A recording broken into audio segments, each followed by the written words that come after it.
El Señor esté con ustedes. Y con tu espíritu. Evangelio de nuestro Señor Jesucristo según San Juan. Gloria a ti, Señor.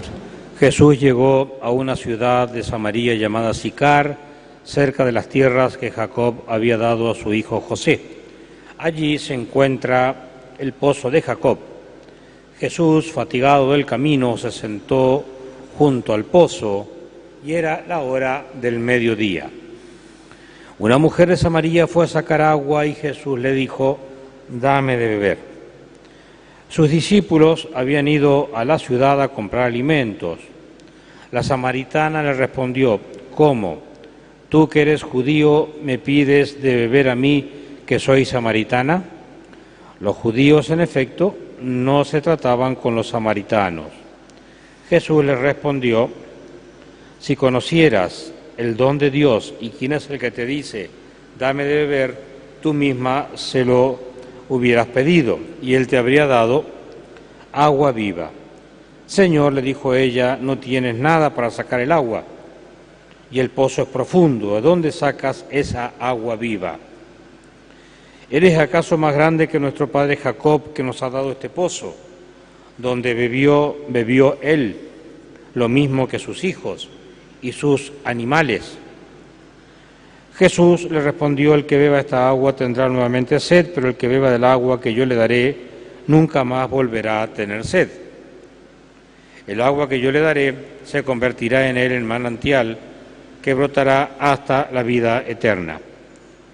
Jesús le dijo a la mujer: «Dame de esa agua para que no tenga más sed y no necesite venir hasta aquí a sacarla». Después agregó: «Señor, veo que eres un profeta. Nuestros padres adoraron esta montaña y ustedes dicen que es en Jerusalén donde se debe adorar». Jesús le respondió: «Créeme, mujer, llega la hora en que ni en esta montaña ni en Jerusalén ustedes adorarán al Padre, porque ustedes adoran lo que no conocen, nosotros adoramos lo que conocemos, porque la salvación viene de los judíos. Pero la hora se acerca y ha llegado en que los verdaderos adoradores adorarán al Padre en espíritu y en verdad, porque esos son los adoradores que quiere el Padre. Dios es espíritu y los que lo adoran deben hacerlo en espíritu y en verdad». La mujer le dijo: «Yo sé que el Mesías llamado Cristo debe venir y cuando Él venga nos anunciará todo». Jesús le respondió: «Soy yo, el que habla contigo». Muchos samaritanos de esta ciudad habían creído en Él. Por eso, cuando los samaritanos se acercaron a Jesús, le rogaban que se quedara con ellos. Y Él permaneció allí 2 días. Muchos más creyeron en Él a causa de su palabra y decían a la mujer: «Ya no creemos más por lo que tú has dicho, nosotros mismos lo hemos oído y sabemos que Él es verdaderamente el Salvador del mundo». Palabra del Señor. Gloria a ti, Señor Jesús.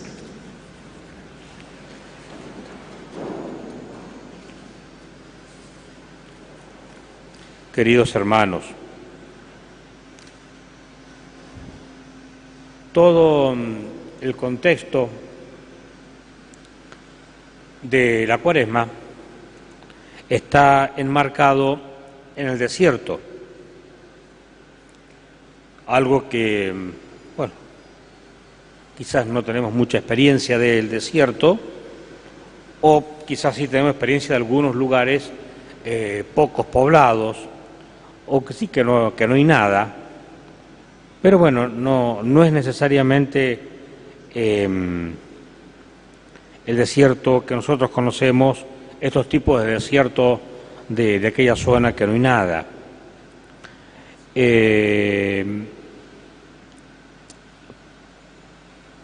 Una porque es una cuestión geográfica, histórica del lugar, de la encarnación del Señor, y la otra también para enseñarnos en el contexto de lo que es la Cuaresma, Entonces, hemos leído en el primer domingo de Cuaresma las tentaciones de Jesús en el desierto, luego en el segundo domingo la transfiguración de Jesús, también en un monte en el desierto, y ahora, después de venir fatigado por el camino desértico, viene Jesús a este pozo diciendo: «Tengo sed». En el primer domingo de Cuaresma tiene hambre. ahora tiene sed. Que son dos cosas que va a explicar hoy en este capítulo 4 de San Juan. En el el sábado próximo y domingo próximo también aparece otro tema del desierto, que es el encuentro de Jesús con aquel hombre ciego de nacimiento, ¿ve? Otra actitud de desierto, la ceguera, no tiene luz. Y el último domingo es la muerte de Lázaro, otra actitud, otra situación de desierto, no hay vida, como el desierto, no hay vida. Entonces lo curioso es que Jesús tome, o la Iglesia tome, todos estos domingos de desierto para enseñarnos algo. Y lo curioso está en que Dios sale al encuentro del hombre para su conversión en el desierto, en el desierto. Hoy un poco más agraciado, ¿no es cierto?, el tema porque se trata de agua, ¿no? Entonces, cuando uno está fatigado, pedir agua calma.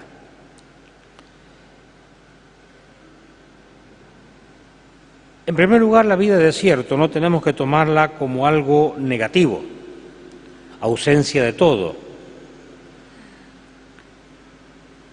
Puede ser ausencia de algo, ¿no? O que no tengamos presencia de todo. Fijémonos que el miércoles ceniza, cuando Jesús dice, cuando reces, ve a tu habitación, ciérrate y reza a tu Padre que está en lo secreto, y tu Padre que ve en lo secreto te recompensará. Uno va a la habitación, hay algo, hay una cama, una mesa, un escritorio, libros. O sea, hay algo, pero tiene algo también de desierto. Cerré y estoy Dios y yo y Dios. Aún podemos, cuando rezamos nuestro corazón, es una situación de desierto. Aún cuando vamos al confesionario, es una situación de desierto. O sea, podemos buscar situaciones de desiertos, no por el masoquismo de no tener nada, sino porque tengo menos, me puedo encontrar con Dios más fácilmente, porque no me distraigo. Entonces Jesús le dice en el pozo de agua a esta mujer, dame de beber, dame de beber. O sea, todo esto va a culminar con la idea de Jesús que exista un solo rebaño y un solo pastor. Porque justamente los samaritanos y los judíos no se llevaban bien, no se trataban directamente por una cuestión de división que había habido allá, le podemos leer en la Biblia, en el primero y segundo libro de los Reyes, cuando el hijo de David, Salomón, y su nieto, Jeroboam y Roboam y demás, se pelean y quedan divididos en los reinos. Y bueno, para dejar claras las cosas y que no se le fueran los digamos así, los adeptos, uno de ellos dijo, bueno, a ver, hagamos dos templos y en uno pongamos un becerro de oro y en otro becerro de oro, así como hizo a Aarón en la época de Moisés.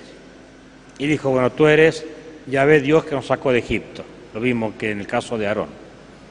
Entonces estaban como más conflictuado todavía la cosa, ¿no?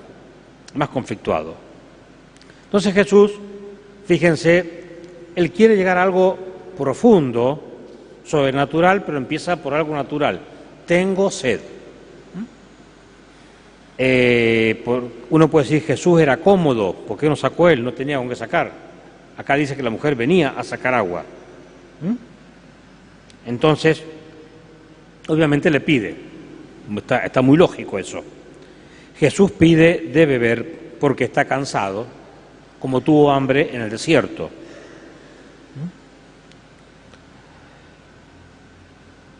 Pero también esto nos recuerda al Evangelio del Día de Cristo Rey, el Día de la Acción Católica, cuando leemos en Mateo 25, tuve sed y me diste de beber, vengan benditos de mi Padre.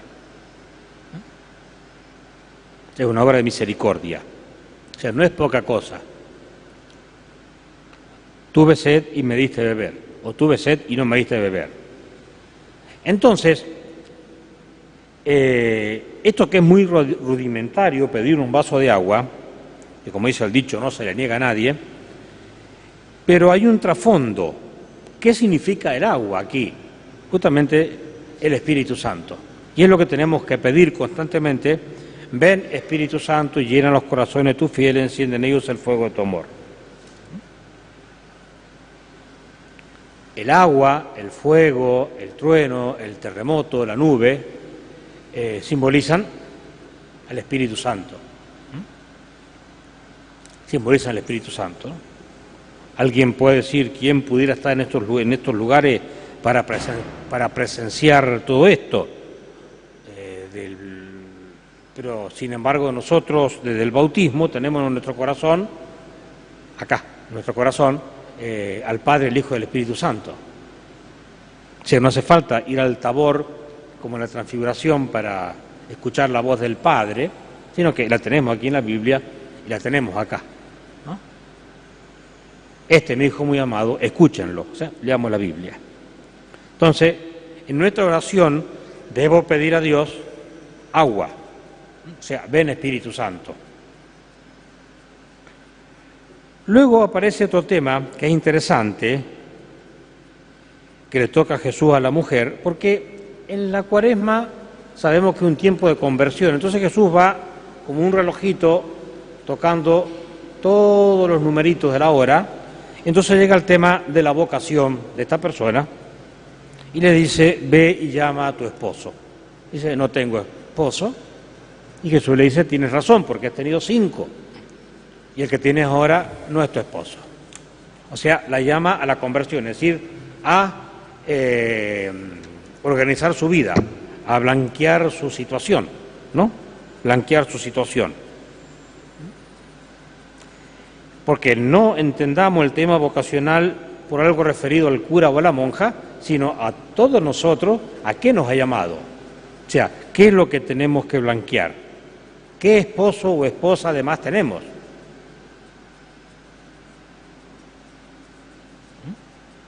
Y no me refiero físicamente, ¿no?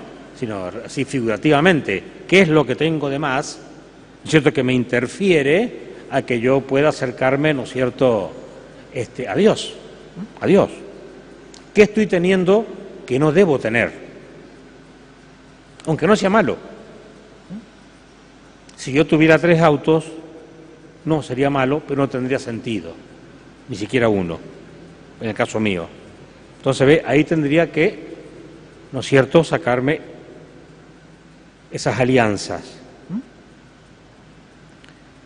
Después toca otro punto, Jesús, la cuestión religiosa. Pero en este caso deja que la mujer pregunte, sea la interlocutora, dice, nuestros padres dicen que tenemos que adorar en el monte Garizim, en cambio ustedes dicen que tienen que adorar en Jerusalén. ¿Ve? Ahí está.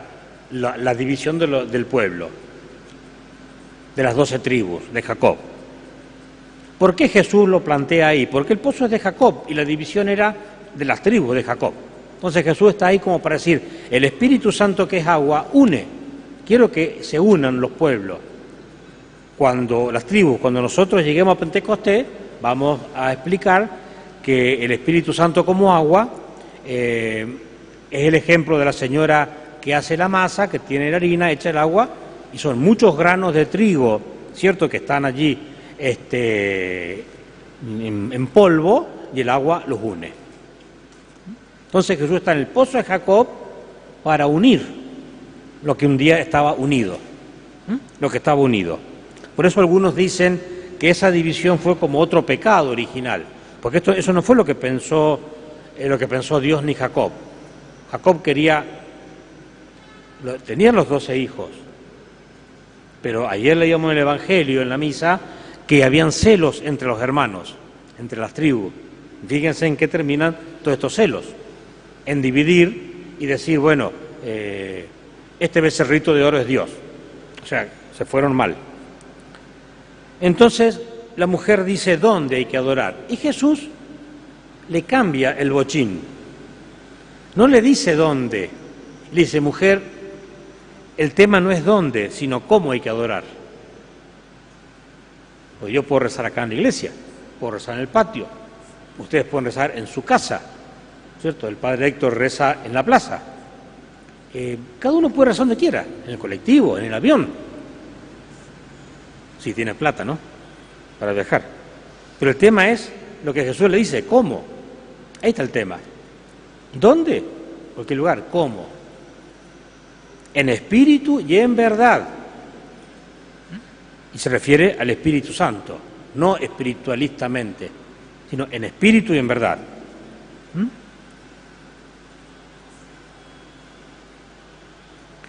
También tengo sed hace referencia a la cruz. Cuando Jesús se acerca a su hora, dice tengo sed.